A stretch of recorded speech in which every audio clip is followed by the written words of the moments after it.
Itu yang saya lihat karena investor yang maaf ya dari Indonesia investasi di Vietnam itu yang dia sampaikan. Dia masuk di kawasan industri, dia itu tidak pernah ke BKPM-nya atau ke apa. Aparatusnya yang datang ke dia. Yang yang masih perlu. Jadi simplifikasi itu memang nyata ada, dia tidak perlu lagi lewatin sekian meja begitu. Prinsipnya kan gini, namanya orang asing datang ke suatu daerah kan dia nggak tahu apa-apa kan ya. Nah kalau emang dia dibantu ya, dia akan sangat senang sekali kan. Baik. Itu mungkin salah satu kunci juga ya. Terima kasih Pak Ibnu Adi. Pak Fuad, OSS kan kita sudah punya Pak, Online Single Submission. Lalu kawasan industri itu sudah begitu banyak Pak. Apa yang kemudian Indonesia harus lakukan supaya kemudian judul episode ini bisa kita capai Pak Fuad? Ya dipermudah sajalah segala sesuatunya, ya kan. Jangan terlalu, ini Singapura aja negeri yang udah maju, masih saya nggak tahu ya sudah berapa, belum begitu lama. Orang mau investasi pun yang kira-kira gelap masih dijemput di airport. Singapura masih diurusin. Mana dia ngerti? Orang itunya di mana, kantor pajaknya ya? Nggak ngerti, udah diberesin aja. Udah you stay in the hotel, you enjoy, kata enjoy Singapura. Segala macam dia ngurusi segala sesuatu. Itu di mana-mana emang begitu. Nah kita nggak seperti itu, tarifnya udah jelas. Kita di sini terus terang aja nggak ngerti. Terus kalau nggak ngerti akhirnya pakai perusahaan jasa, biro jasa lah kayak kantor notaris, kantor lawyer ataupun apa gitu. Broker juga. Tapi itu kadang-kadang mahal sekali. Banyak dikeluhkan, mahal, biayanya macam-macam lah. Kok kayaknya resminya kok kayaknya murah-murah aja, government nggak dapat revenue, tapi ini semuanya banyak. Nah hal-hal seperti ini hendaknya di mentalin, dibuang lah, supaya disederhanakan semuanya gitu. Kalau itu modal kita basicnya itu sudah ada sebetulnya kita itu. Kalau soal kesatuan tadi dan konsistensi Pak Fuad, kebijakan sekian puluh tahun yang lalu sampai sekarang, lalu kebijakan dari pusat sampai ke daerah itu juga bisa dilakukan tidak di Indonesia? Kesatuan kebijakan ini Pak, satu komando Pak. Ya mungkin saja, apalagi sekarang sudah mulai lebih cenderung kepada sentralisasi lagi kan. Karena desentralisasi kayaknya memang babak belurnya luar biasa gitu.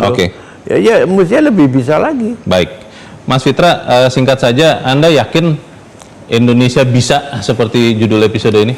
Ya, sebagai akademiks tentunya saya akan pakai rasionalitas saya.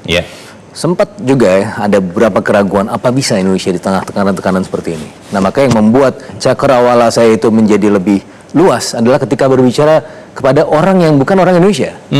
Kemarin saya dari Kuala Lumpur, saya bicara dengan satu profesor yang bisa saya mention di sini, Profesor Park Kim Beng. Kita bicara mengenai Vietnam. Vietnam 8%. Kenapa Anda tidak bisa, Bu? Saya yakin Anda bisa, karena seperti yang tadi disampaikan oleh Pak Fuad. Ini sebenarnya kita sudah punya all of the resources-nya yang sudah ada di sini. Cuma resources kita diambilin orang lain. Tidak untuk kemakmuran bangsa sendiri. Itu yang kemudian harus kita lihat depan. Nah kadang-kadang kita juga menjadi bangsa yang terkutuk. Terkutuk kenapa? Sumber daya alam melimpah, jadi resource curse. Terlena ya? Terlena. Ya akhirnya kalau terlena semakin lama menjadi terkutuk. Ya resource curse. Nah maka ini harus kita bangun ya. Jangan sampai bangga cuma jual komoditas.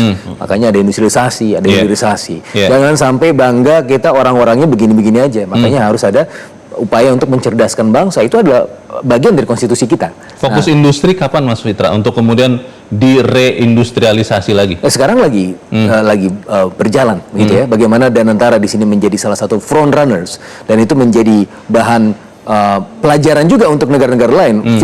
Malaysia melihat ini Danantara Anda bagus sekali, Bung. Ya, ini seperti kasanah kita, bahkan Danantara bisa menjadi lebih besar lagi dan bisa menjadi penggerak industri.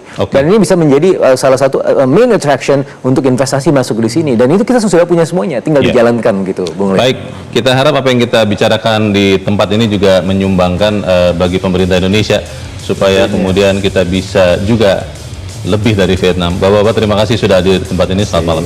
Bisa demikianlah Top Ekonomi untuk malam ini. Saya Leonard Samosir. Terima kasih Anda sudah menyimak. Sampai jumpa pekan depan. Sampai jumpa.